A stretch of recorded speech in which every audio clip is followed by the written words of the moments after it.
پہلے 10 ہجری میں 10 ہجری 8 ذی الحجہ 18 ذی الحجہ 10 ہجری میں سبق امامت کا پڑھایا. 1 لاکھ کے مجمع میں حج کے بعد رسول اللہ نے ولایت و امامت کا سبق پڑھایا. اور 28 سفر کو رسول اللہ کی رحلت ہو گئی. 11 ہجری کو 2 مہینے 10 دن بعد سبق امامت کا یاد نہیں تھا. سب کچھ یاد تھا, امامت بھول گئے. نماز یاد تھی, روزہ یاد تھا, حج یاد تھا, زکوٰۃ یاد تھی, بہت سارے سبق یاد تھے, امامت بھول گئے.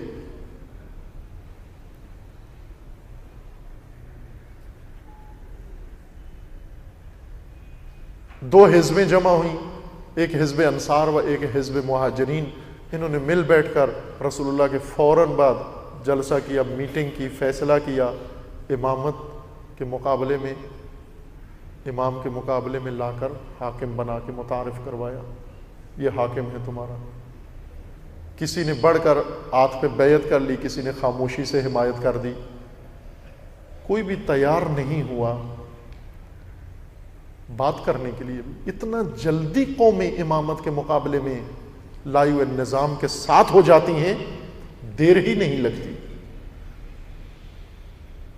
امامت کے مقابلے میں لائے, نظام لایا, مان لیا بغیر کسی چون چرا کے. کوئی مجادلہ نہیں ہوا, کوئی مباحثہ نہیں ہوا, کوئی مناظرہ نہیں ہوا, کوئی جنگ نہیں ہوئی, کچھ بھی نہیں ہوا, فوراً مان لیا, تسلیم کر لیا. اس قدر جلدی امامت سے دور ہوئے. لیکن ایک ہستی نے ایسی کوشش کی کہ سبق امامت کا دنیا فراموش نہ کرے. وہ ہستی جس نے لقب پایا پہلی مدافع ولایت, وہ پہلی محافظ نظام امامت. جب امت دور ہوئی نظام سے, حیرت کی انتہا ہو گئی جناب سیدہ کے لیے. امیر المومنین نے بھی تعجب کیا جب امیر المومنین کو بتایا گیا کہ یہ فیصلہ ہو گیا ہے. امیر المومنین نے تعجب کیا, کہا عجب, مگر ہو سکتا ہے کہ رسول اللہ کے اتنے واضح فرامین کے بعد یہ اس قسم کا قدم اٹھائیں. بتایا گیا ہو گیا ہے, پارٹی فیصلہ, میٹنگ بھی ہو گئی ہے, فیصلہ بھی ہو گیا ہے, اعلان بھی ہو گیا ہے, اعلان کی حمایت بھی ہو گئی ہے, سب کچھ ہو گیا ہے. اب رہتا کیا ہے؟ رہتا یہ ہے کہ جو حامل منصب امامت ہے اس کو بھی مجبور کر کے لایا جائے, اس کو بھی لایا جائے. وہ بھی مانے آ کر آئے امیر المومنین کے گھر پر, امام کے گھر پر, صاحب لوائے امامت کے گھر پر, کہ آپ آئیں, آ کر جو نظام ہم نے انوس کیا ہے اس کی تسلیم ہو, اس کے سامنے مانے اس کو. کیوں؟ ورنہ قوم منتشر ہو جائے گی, قوم 2 دھڑوں میں تقسیم ہو جائے گی. قوم کو بچانا ہے. چونکہ پارٹی فیصلہ ہو چکا ہے. آئے, آ کر دھمکی دی, پہلے للکارا ابو الحسن کو باہر بھیجو. جناب سیدہ دروازے کے پیچھے آئیں اور آ کر سوال کیا, من انتم, تم کون لوگ ہو؟ کیا سیدہ نہیں پہچانتی تھی یہ کون لوگ ہیں؟ بخوبی جانتی تھی کون لوگ. صرف یہ پوچھنا چاہ رہی تھی, من انتم, کون ہو؟ آج جو جانشینی رسول و صحابت رسول کی بات کرتے ہو, من انتم, تم کون ہو؟ جو بھی ہو, زیادہ سے زیادہ یہی ہوں گے, میرے بابا کے صحابی ہو گئے.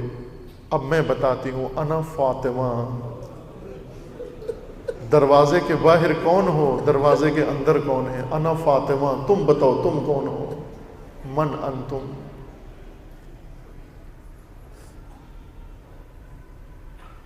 دوبارہ تکرار ہوا, علی کو بھیجو باہر. سیدہ نے جواب دیا, زہرا کی زندگی میں تمہارے ہاتھ علی تک جا پہنچے. میں نے بارہا مجالس میں یہ نقطہ وضاحت کی ہے. ایک سوال ہر ایک کے ذہن میں ہے, بعضوں نے لکھا بھی ہے کتابوں میں کہ جب مرد گھر میں موجود ہو اور دروازے پہ اس طرح کا منظر ہو جائے تو مرد دروازے پہ آتا ہے، عورتوں کو نہیں بھیجتا. تو بی بی آئی کیوں ہے؟ بعضوں نے اس واقعے کے انکار کے لیے یہ دلیل بھیجی ہے کہ یہ کیسے ہو سکتا ہے کہ شیر خدا گھر میں ہو اور زوجہ دروازے پر آ جائے. ایسا ہی ہے، سوال اٹھتا ہے اور یہ سوال اٹھنا چاہیے لیکن جواب بھی سننا چاہیے. شیر خدا اٹھے، دروازے پہ آنا چاہا، جناب سیدہ نے بٹھا دیا. اے علی،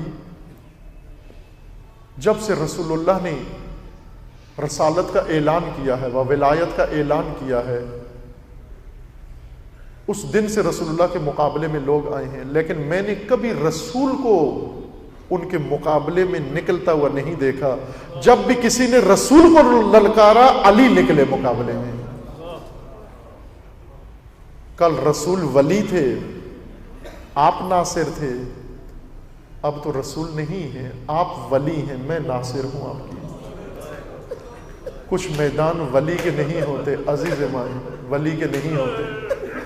کچھ میدان انصار کے ہوتے ہیں، کچھ میدان شیعوں کے ہوتے ہیں، کچھ میدان پیروکار کے ہوتے ہیں. اس دن دروازے کے پیچھے زوجہ نہیں کھڑی تھی، ایک ناصرہ کھڑی تھی، ایک ناصر کھڑی تھی.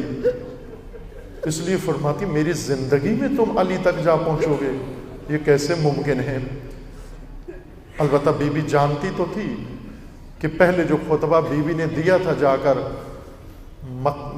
مسجد کے اندر، اس خطبے کے بعد بی بی کو تمام حالات سمجھ میں آ گئے تھے. خطبہ دینے گئی جب بی بی جا کر بیٹھی مسجد کے اندر، وہ روئی شدت کے ساتھ، اتنی روئی پوری مسجد کو رلا دیا. حتیٰ یہی اشقیاء جنہوں نے غصب کیا تھا یہ بھی رونے لگے، اس قدر درد سے روئی زہرا. لیکن جب خطبہ ختم کر کے واپس آئی، رونے کا انداز بہت بدل چکا تھا. بلک بلک کے وہ سسک سسک کے رو رہی تھی، اس شدت سے رو رہی تھی کہ جب واپس گھر میں پہنچی، دروازے میں داخل ہوئی اور علی انتظار کر رہے تھے جناب سیدہ کا. آئی اور آ کر سیدہ اندر نہیں گئی، باہر ہی ریت پر بیٹھ گئی، خاک پر بیٹھ گئی اور رونے لگی، فریاد کر کے رونے لگی. علی نے پوچھا زہرا مجھے لگتا ہے حق نہیں دیا گیا. سیدہ فرماتی ہیں اے علی کاش ایسے ہوتا، مجھے حق نہ دیا گیا ہوتا، مجھے جھٹلایا گیا ہے، مجھ سے گواہ مانگے جا رہے ہیں، مجھے کہتے ہیں آپ کے دعویٰ کی سچائی کے لیے گواہ لے کر آؤ. سیدہ کو معلوم تھا کس طبقے سے پالا پڑا ہے. فرماتی میری زندگی میں تم علی تک جاؤ گے. دھمکی دی جاتی ہے اگر دروازہ نہیں کھولیں گے دروازے کو آگ لگا دیں گے. دھمکی دی، پھر انتظار نہیں کیا. پہلے سے ایندھن جمع کر کے لائے ہوئے تھے، ایندھن جمع کر کے لائے ہوئے تھے. فوراً ایندھن رکھا، آگ لگا دی. دروازے پہ آگ لگی، شعلے اٹھے، دھواں اٹھا، در جلنے لگا. در جلنے کا بھی انتظار نہیں کیا، جلتے در کو ٹھوکر سے گرا دیا. در کا گرنا تھا، پشت در سے آواز آئی الیہ الیہ یا فضا. فضا آئیو، محسن شہید ہو گئے. سب مورخین نے تاریخ میں لکھا ہے کہ دروازے کی میخ زہرا کے پہلو میں جا لگی، پہلو زخمی ہو گیا. زہرا زمین پہ بیٹھ گئی، گر گئی. فضا کو بلایا، فضا قریب آتی ہیں. کہا فضا مجھے اٹھانے سے پہلے اپنا کان میرے قریب لاؤ. فضا کان لاتی ہیں قریب. فرماتی ہیں فضا علی کو معلوم نہ ہونے پائے. زہرا زخمی ہو گئی، محسن شہید ہو گئے. کیوں کہ علی کی غربت و تنہائی کا احساس بڑھ جائے گا. ایک ناصرہ، ایک حامی مدینے کے اندر، اور وہ بھی زخمی. علی از اور احساس تنہائی کریں گے. اسی اسنا میں جلتے دروازے کو پھلانگ کر اندر جاتے ہیں اور علی کو لے کر باہر جب واپس آتے ہیں. یہ بڑا دردناک منظر ہے، یہ بہت دردناک منظر ہے. شیر خدا کو کیسے لے کر آ رہے ہیں، کس عالم میں لے کر آ رہے ہیں؟ بس یہاں سے اندازہ لگا لو. اس حالت میں لے کر آئے کہ جب علی کو زہرا کے قریب سے گزارا، زہرا کو اپنا پہلو کا درد بھول گیا. اپنے زخمی پہلو سے ہاتھ اٹھایا، علی کے دامن پہ ڈال دیا اور تھام لیا. یہ لعین جس نے علی کو تھام لے کر آ رہا تھا. یہ خود بتاتا ہے, ایک خط میں اس نے دوسرے کو بتایا کہ میں نے کس طرح علی کا دامن چھڑایا زہرا سے. کہتا ہے میں نے دیکھا جب زہرا کا دامن, علی کا دامن زہرا کے ہاتھ میں آ گیا تو میں نے علی کو اپنی طرف کھینچا چند قدم کہ شاید بی بی زمین پہ تھی کہ یہ ہاتھ چھوٹ جائے, لیکن ہاتھ اتنا مضبوط تھا کہ زہرا زمین پر ساتھ کھینچتی چلی آئی, لیکن ہاتھ نہیں چھوڑا. میں سمجھ گیا یہ ہاتھ نہیں چھوٹے گا, یہ گرفت بہت مضبوط ہے. یہ لائن کہتا ہے میں نے دائیں بائیں دیکھا, میرے قبری منفذ کھڑا تھا, اس کی کمر بند میں تازیانہ تھا. میں نے تازیانہ کھینچا اور تازیانہ کھینچ کر ہوا میں لہرا کر اس زور سے دست اطہر زہرا پہ مارا کہ تازیانے کا لگنا تھا, نیلے زخم کا نشان پڑا, ہاتھ چھوٹ گیا. وہی زخمی ہاتھ علی کی طرف لہرا کر فرماتی ہے علی اللہ کے حوالے, علی اللہ کے حوالے. الا لعنت اللہ علی الظالمین فسيعلم الذين ظلموا أي منقلب ينقلبون. اللهم بحق اسمك العظيم الأعظم الأعز الأجل الأكرم يا الله يا الله يا الله يا الله يا الله یا اللہ یا اللہ یا اللہ یا اللہ یا اللہ. خدا بندہ بحق محمد و آل محمد ہمارے اس قلیل سے ذکر کو اپنی بارگاہ میں قبول فرما. مومنین کے اخلاص و خلوص کو شرف قبولیت عطا فرما. جو مومنین اس دنیا سے رحلت کر گئے انہیں جوار رحمت میں مقام نصیب فرما. جو مریض ہیں علیل ہیں انہیں شفاء کاملہ نصیب فرما. جو ملتمس دعا ان کی دعاؤں کو مستجاب فرما. جو صاحب حاجات ہیں ان کی حاجات کو پورا فرما. جو کسی مشکل و مصیبت میں گرفتار ہیں ان کے تمام مسائل و مشکلات کو برطرف فرما. جو بے گناہ اسیر ہیں انہیں عزت کے ساتھ رہائی عطا فرما. پروردگارہ جو مسافر ہیں انہیں صحت و سلامتی کے ساتھ اپنے گھروں میں واپس پلٹا. خدا بندہ بحق محمد و آل محمد امت مسلمہ کو ظلم و ستم سے نجات عطا فرما. امت اسلامیہ کو ان فتنوں سے نجات عطا فرما.